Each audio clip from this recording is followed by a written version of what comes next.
Hello friends, very good morning. स्वागत है आप सभी का हमारे अपने चैनल ऑनलाइन स्टडी पॉइंट में। और आज है 22 अगस्त। आज हम देखेंगे 22 अगस्त के महत्वपूर्ण करंट अफेयर्स को।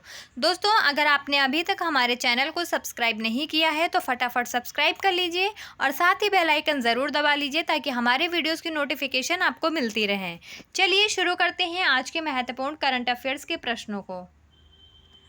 आज का पहला सवाल है, हाल ही में किस देश ने फीफा महिला विश्व कप 2023 का खिताब जीत लिया है। दोस्तों, ये बहुत ही इंपॉर्टेंट क्वेश्चन है आपके एग्जाम्स के लिए और एज अ करंट अफेयर भी आपको जानना चाहिए। ठीक है, तो इसका सही जवाब है ऑप्शन डी, स्पेन। स्पेन ने फीफा महिला विश्व कप 2023 का खिताब जीत लिया है। दोस्तों, आपको बता दें कि यह पहली बार है जब स्पेन ने फीफा महिला विश्व कप का खिताब जीता है। और इसने किस टीम को हराया है? तो इंग्लैंड को हराया है। ठीक है, याद रखिएगा आप लोग। स्पेन ने फीफा महिला विश्व कप 2023 फाइनल का खिताब जीत लिया है। फाइनल में स्पेन की महिला टीम ने इंग्लैंड को 1-0 से मात देकर ऐतिहासिक जीत अपने नाम दर्ज कर ली है। स्पेन की महिला फुटबॉल टीम पहली बार वर्ल्ड चैंपियन बनी है और इस फाइनल मुकाबले में एकमात्र गोल स्पेन की ओर से ओल्गा कार्मोना ने खेल के 29वें मिनट में किया। दोस्तों, आप पिक्चर में देख रहे हैं, ये स्पेन की टीम है जो अपनी जीत का जश्न मना रही है। ठीक है, तो किसने जीता है?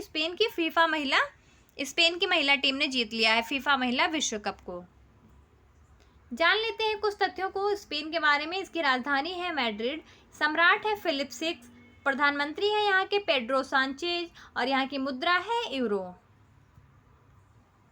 चलिए देख लेते हैं 2023 में दिए गए कुछ प्रमुख खेल पुरस्कारों को, जिनको हम पहले भी पढ़ चुके हैं लेकिन इनका बार बार रिवीजन करते रहना भी ज़रूरी है। ठीक है, इसलिए हम आपको बार बार रिवीजन करवाते हैं। शारजाह मास्टर्स अंतर्राष्ट्रीय चैंपियनशिप 2023 का खिताब किसने जीता है? तो यह जीता है अर्जुन एरिगेसी ने, जो भारत के हैं। 13वीं हॉकी इंडिया सब जूनियर पुरुष राष्ट्रीय चैंपियनशिप 2023 किसने जीता है? तो यह जीता है उत्तर प्रदेश राज्य ने। 2023 में badminton tournament Malaysia master super 500 पुरुष एकल का खिताब किसने जीत लिया है? तो यह जीता है HS प्रणय, जो भारत के हैं। Formula 1 race Monaco grand prix 2023 का खिताब किसने जीता है? तो यह जीता है मैक्स वेस्टैपन ने, जो रेडबुल के खिलाड़ी हैं नीदरलैंड से। ठीक है, नेक्स्ट है, हाल ही में किस सरकार ने भगवान बिरसा मुंडा जुड़ाव योजना लॉन्च की है? तो दोस्तों, इसका सही जवाब है ऑप्शन बी, महाराष्ट्र सरकार ने। महाराष्ट्र कैबिनेट ने राज्य के 17 जिलों के सभी आदिवासी गांवों को मुख्य सड़कों से जोड़ने हेतु महाराष्ट्र में भगवान बिरसा मुंडा जुड़ाव योजना को लागू करने का निर्णय लिया है। इस परियोजना पर 5,000 करोड़ रुपए की लागत आने का अनुमान है और इसके तहत लगभग 6,838 किलोमीटर लंबी सड़कों का निर्माण किया जाएगा। तो दोस्तों, बजट सत्र में उप मुख्यमंत्री और वित्त मंत्री देवेंद्र फडणवीस ने सभी आदिवासी पड़ावों को जोड़ने के लिए यह योजना लॉन्च की है। ठीक है, इससे जितने भी आदिवासी क्षेत्र होंगे उनके बीच में सड़कों का निर्माण किया जाएगा ताकि उनका भी आवागमन सुनिश्चित किया जा सके। जान लेते हैं महाराष्ट्र के बारे में। इसकी राजधानी है मुंबई, मुख्यमंत्री हैं एकनाथ शिंदे और राज्यपाल है रमेश बैस। यहाँ से लोकसभा सीट कितनी है? तो यह है 48 और राज्यसभा सीट कितनी है? तो यह है 19। चलिए देख लेते हैं राज्यों की कुछ प्रमुख योजनाओं को। प्लास्टिक दो सोना लो किससे संबंधित है? जम्मू कश्मीर से। एक जिला एक खेल योजना किससे संबंधित है? तो यह उत्तर प्रदेश राज्य से संबंधित है। मुख्यमंत्री ग्राम साड़ी योजना किससे संबंधित है? तो यह झारखंड से संबंधित है। नारी को नमन योजना किससे संबंधित है? तो यह हिमाचल प्रदेश राज्य से संबंधित है। दोस्तों, आप लोग इन योजनाओं का भी बार बार रिविजन करते रहा करिए क्योंकि ये एग्जाम में जरूर पूछे जाते हैं। अगला सवाल है आज का, हाल ही में कितने भारतीय युवाओं को 2023 international young eco hero awards मिला है? तो इसका सही जवाब है ऑप्शन बी, 5 को। 5 भारतीय युवाओं को 2023 का international young eco hero awards दिया गया है। अच्छा, इन्हें क्यों दिया गया है? क्योंकि इन्होंने पर्यावरणीय मुद्दों जो सबसे ज़्यादा चर्चित हैं उनके लिए कुछ सोल्यूशन निकालने की दिशा में कुछ काम किया है। ठीक है दोस्तों, इसीलिए इनको यह अवार्ड दिया जा रहा है। ये है वो 5 भारतीय युवा, एहिया दीक्षित, मान्या हर्षा, निर्माण सोमानी, मन्नत कौर और कर्णव रस्तोगी। ठीक है दोस्तों, तो ये 5 वो बच्चे हैं जिन्हें यह अवार्ड दिया जा रहा है। भारत के 5 युवाओं को 2023 international young eco hero award प्राप्त करने के लिए दुनिया भर के 17 किशोर पर्यावरण कार्यकर्ताओं में नामित किया गया है। इन्होंने दुनिया की सबसे गंभीर पर्यावरणीय चुनौतियों से निपटने के लिए पहल की है। यह अवार्ड उन पर्यावरण योद्धाओं को उनके प्रयासों के लिए अमेरिका स्थित गैर लाभकारी संगठन एक्शन फॉर नेचर द्वारा प्रदान किया जाता है। ठीक है, और इसमें कौन कौन है? मेरठ से ईहा दीक्षित, बेंगलुरु से मान्या हर्ष और नई दिल्ली से निर्वाण सोमानी, मन्नत कौर और कर्णव रस्तोगी हैं। तो दोस्तों आप इन लोगों के नाम याद रखिएगा, ये बहुत ही इम्पोर्टेंट है क्योंकि ये पर्यावरण से जुड़ा अवार्ड है और इन भारतीय 5 युवाओं को दिया जा रहा है, तो इसलिए बहुत इम्पोर्टेंट हो जाता है। बात करें international young eco hero awards के बारे में, तो यह अवार्ड जो है ये 8 से 16 वर्ष की आयु के उन बच्चों और किशोरों को रिकॉग्नाइज करता है और मोटिवेट करता है जिन्होंने सबसे महत्वपूर्ण पर्यावरणीय मुद्दों को हल करने की दिशा में कोई भी कार्य किया होता है। ठीक है, तो आप लोग ये याद रखिएगा, international young eco hero awards किससे रिलेटेड है? तो यह पर्यावरण से रिलेटेड है। देख लेते हैं 2023 में दिए गए कुछ अन्य प्रमुख पुरस्कारों को। एलिजाबेथ लॉन्गफोर्ड प्राइज 2023 किसे दिया गया है? तो यह दिया गया है रामचंद्र गुहा को। इकबाल मसीह पुरस्कार किसे दिया गया है? ललिता नटराजन को। ब्रिटिश गवर्नमेंट द्वारा पॉइंट्स ऑफ लाइट अवार्ड किसे दिया गया है? यह दिया गया है राजेंद्र सिंह दत्तू को। डच विज्ञान का सर्वोच्च सम्मान स्पिनोजा पुरस्कार किसे दिया गया है? तो यह दिया गया है जोइता गुप्ता को। आप इन अवार्ड्स को जरूर याद रखिएगा, ये भी एग्जाम में आते ही हैं। दोस्तों आप सभी के लिए अर्धवार्षिक करंट अफेयर्स पीडीएफ आ चुकी है और इसकी मात्र कीमत जो रखी गई है वो है मात्र 59 रुपये, और इसमें सभी करंट अफेयर्स को टॉपिक वाइज डिस्कस करते हुए इसके साथ 700 से ज़्यादा एमसीक्यू को भी सम्मिलित किया गया है। तो अपनी तैयारी को और ज़्यादा बेहतर बनाने के लिए और ज़्यादा मजबूत बनाने के लिए इस पीडीएफ को आप ज़रूर से ज़रूर खरीदें, और इसके लिए आपको नीचे डिस्क्रिप्शन में दिए लिंक पर जाना होगा और आप वहाँ से पीडीएफ डाउनलोड कर सकेंगे। दोस्तों अगर आपको नीचे दिए गए लिंक में पीडीएफ डाउनलोड करने में कोई दिक्कत होती है या पेमेंट करने में कोई दिक्कत आती है तो आप अवेलेबल कराए जाने वाले व्हाट्सएप नंबर पर संपर्क कर सकते हैं। तो इस पीडीएफ को आप ज़रूर लें और अपना रिवीजन करते रहें क्योंकि ये पूरे साल आपके काम आने वाली है। जितने भी करंट अफेयर्स अब तक बने हैं वो अभी दिसंबर तक यही करंट अफेयर्स पूछे ही जाएंगे, घूम घूम के यही सारे क्वेश्चन पूछे जाते हैं। ठीक है, तो आप इस पीडीएफ को ज़रूर लें। नेक्स्ट है एशियाई जूनियर स्क्वैश चैंपियनशिप के अंडर 17 कैटेगरी में किस भारतीय ने गोल्ड मेडल जीत लिया है? इसका सही जवाब है ऑप्शन सी, अनाहत सिंह ने। ये है अनाहत सिंह, जैसा कि आप पिक्चर में देख रहे हैं। अनाहत सिंह ने भारत का प्रतिनिधित्व करते हुए एशियाई जूनियर स्क्वैश व्यक्तिगत चैंपियनशिप के अंडर 17 वर्ग में स्वर्ण पदक जीत लिया है। यह आयोजन 16 अगस्त से 20 अगस्त तक चीन के डालियान में किया गया था और यह 20 अगस्त 2023 को आयोजित फाइनल मैच में 15 वर्षीय अनाहत ने हांगकांग की एनाकॉन्ग को 3-1 के स्कोर से हराकर स्वर्ण पदक जीत लिया है। ठीक है दोस्तों, तो आप याद रखिएगा कौन जीती हैं, तो ये है अनाहत सिंह। देख लेते हैं चीन के बारे में।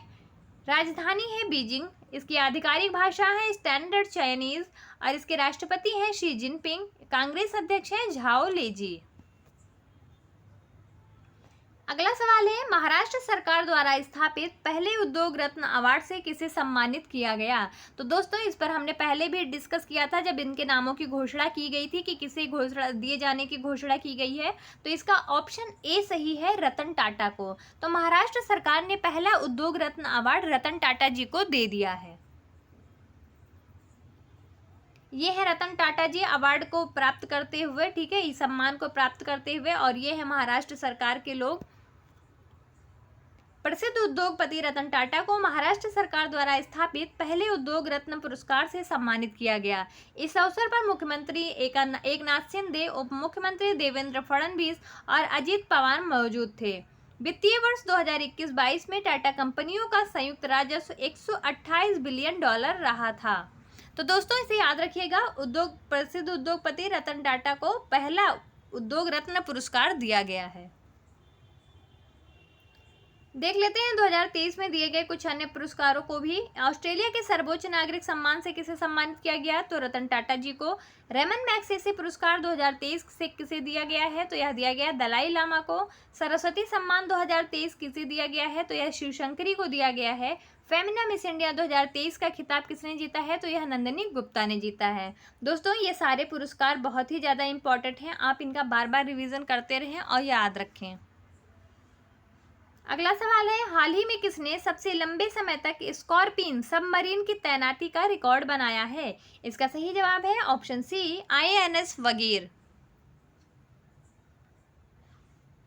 भारतीय नौसेना की पनडुब्बी INS वगीर ने एक प्रभावशाली मील का पत्थर हासिल करके इतिहास रच दिया है। अब यह किसी भी स्कॉर्पियन श्रेणी की पनडुब्बी की सबसे लंबे समय तक तैनाती का रिकॉर्ड रखती है। पनडुब्बी ने संयुक्त सैन्य अभ्यास में भाग लेने के लिए ऑस्ट्रेलिया की अपनी यात्रा में 7000 किलोमीटर की आश्चर्यजनक दूरी तय की, जो नौसैनिक कौशल और अंतर्राष्ट्रीय सहयोग दोनों के लिए एक महत्वपूर्ण क्षण था। तो दोस्तों याद रखिएगा, INS वगीर नाम है इसका, ठीक है।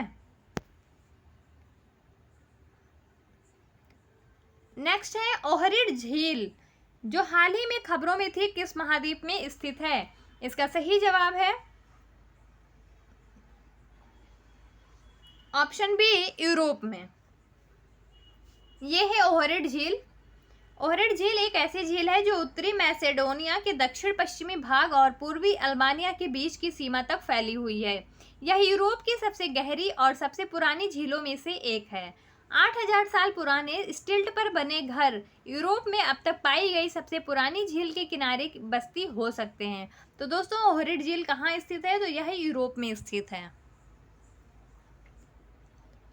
8वां सवाल है आज का, भारत ने किस देश को अपना पहला कच्चे तेल का भुगतान स्थानीय मुद्रा में तय किया है? इसका सही जवाब है ऑप्शन सी, संयुक्त अरब अमीरात।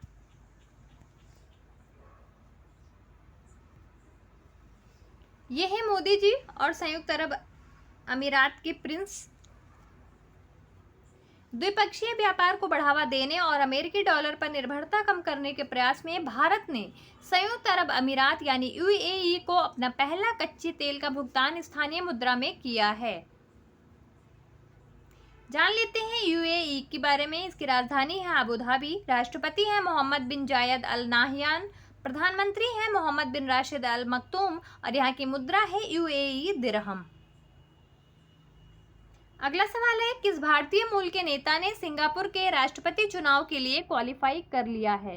इसका सही जवाब है ऑप्शन बी, थरमन शनमुगरत्नम। ठीक है, थरमन शनमुगरत्नम ये है भारतीय मूल के थरमन शनमुगरत्नम ने 3 लोगों के साथ सिंगापुर के राष्ट्रपति चुनाव के लिए अर्हता प्राप्त कर ली है। 2 अन्य लोगों में चीनी मूल के पूर्व अधिकारी शामिल हैं और यह राष्ट्रपति चुनाव समिति को अंतिम तिथि तक पात्रता प्रमाण पत्र के लिए कुल 6 आवेदन प्राप्त किए गए थे। ठीक है, यानी राष्ट्रपति चुनाव समिति को अंतिम तिथि तक कितने लोगों ने आवेदन किया था? 6 लोगों ने आवेदन किया था और जिसमें से 3 लोगों को क्वालिफाई किया गया है। ठीक, राष्ट्रपति हलीमा याकूब का 6 साल का कार्यकाल 13 सितंबर को समाप्त हो रहा है और इसीलिए वहां पर चुनाव की तैयारियां कराई जा रही हैं और इन 3 लोगों के मध्य में चुनाव को संपन्न किया जाएगा। जान लेते हैं सिंगापुर के बारे में। राजधानी है सिंगापुर सिटी, राष्ट्रपति हैं हलीमा याकूब, प्रधानमंत्री हैं ली सीन लुंग और यहाँ की मुद्रा है सिंगापुर डॉलर। आज का आखिरी सवाल है हमारा, भारत ने खगोल विज्ञान और खगोल भौतिकी के 16वें अंतर्राष्ट्रीय ओलंपियाड में कौन सी रैंक हासिल की है? इसका सही जवाब है ऑप्शन बी, दूसरा स्थान हासिल किया है भारत ने खगोल विज्ञान और खगोल भौतिकी के 16वें अंतर्राष्ट्रीय ओलंपियाड में। भारत ने पोलैंड के चोर्जो में 10 से 20 अगस्त 2023 तक आयोजित किए गए खगोल विज्ञान और खगोल भौतिकी के 16वें अंतर्राष्ट्रीय ओलंपियाड में दूसरी रैंक हासिल की है। भारत ने इस ओलंपियाड में 4 स्वर्ण और 1 रजत पदक जीता है। यूनाइटेड किंगडम ने 5 स्वर्ण के साथ पहला स्थान हासिल कर लिया। इस ओलंपियाड में 50 देशों के कुल 236 छात्रों ने भाग लिया था और सभी श्रेणियों में सामूहिक रूप से 27 स्वर्ण, 41 रजत और 50 कांस्य पदक हासिल किए हैं। तो इसे याद रखिएगा, भारत ने दूसरी रैंक हासिल की है। चलिए दोस्तों, कर लेते हैं 21 अगस्त के ऑलराउंडर रिवीजन को फटाफट। उसके बाद हम देखेंगे अपने आज के प्रश्न को। तो पहले इसे कर लेते हैं। हाल ही में किस राज्य ने कुसीनामाने पहल को अपने बजट में पेश किया है? कर्नाटक सरकार ने। हाल ही में कौन 2024 में मेगा बहुपक्षीय हवाई अभ्यास तरंग शक्ति की मेजबानी करेगा? भारतीय वायुसेना। हाल ही में ISSF विश्व चैंपियनशिप में भारतीय पुरुष पिस्टल टीम ने कौन सा पदक जीत लिया है? तो यह जीत लिया है कांस्य पदक। हाल ही में विश्व मच्छर दिवस कब मनाया गया? 20 अगस्त को। विश्व एथलेटिक्स चैंपियनशिप 2023 का आयोजन कहाँ किया जा रहा है? तो यह बुडापेस्ट हंगरी में किया जा रहा है। हाल ही में किस राज्य के मैटिकेले को GI टैग मिला है? तमिलनाडु के। हाल ही में विश्व फोटोग्राफी दिवस कब मनाया गया? 19 अगस्त को। हाल ही में सरकार ने वास्तविक समय प्रदान करने हेतु कौन सा मोबाइल ऐप लॉन्च किया है? यह है फ्लड वॉच। हाल ही में किस राज्य ने भारत का पहला ड्रोन परीक्षण केंद्र खोलने की घोषणा की है? तमिलनाडु ने। हाल ही में भारतीय मूल के इकोनॉमिस्ट राज चेट्टी को हार्वर्ड विश्वविद्यालय के किस पुरस्कार से सम्मानित किया गया है? तो यह पुरस्कार है जॉर्ज लेडली पुरस्कार। ठीक है दोस्तों, तो ये थे हमारे 21 अगस्त के ऑलराउंडर रिवीजन। और अब देख लेते हैं आज के प्रश्न को। हाल ही में भारतीय मूल के इकोनॉमिस्ट राज चेट्टी को हार्वर्ड विश्वविद्यालय के किस पुरस्कार से सम्मानित किया गया है? दोस्तों, ऑप्शन दिए गए हैं, आप अपना सही जवाब कमेंट सेक्शन में भेजते रहें और हमारे वीडियोस को ज़्यादा से ज़्यादा शेयर करते रहें, लाइक करते रहें और हमारे चैनल को सब्सक्राइब करते रहें। दोस्तों, आप लोग वीडियो को लाइक और शेयर करने में बहुत ही कंजूसी कर रहे हैं। प्लीज़ ज़्यादा से ज़्यादा लाइक करिए, शेयर करिए और अपने दोस्तों को भी बताइए हमारे चैनल के बारे में, ताकि उन्हें भी तैयारी में थोड़ा सा सहयोग मिल पाए। दोस्तों, आज की वीडियो यहीं तक थी। आप सभी का बहुत बहुत धन्यवाद। आप सभी का दिन शुभ हो।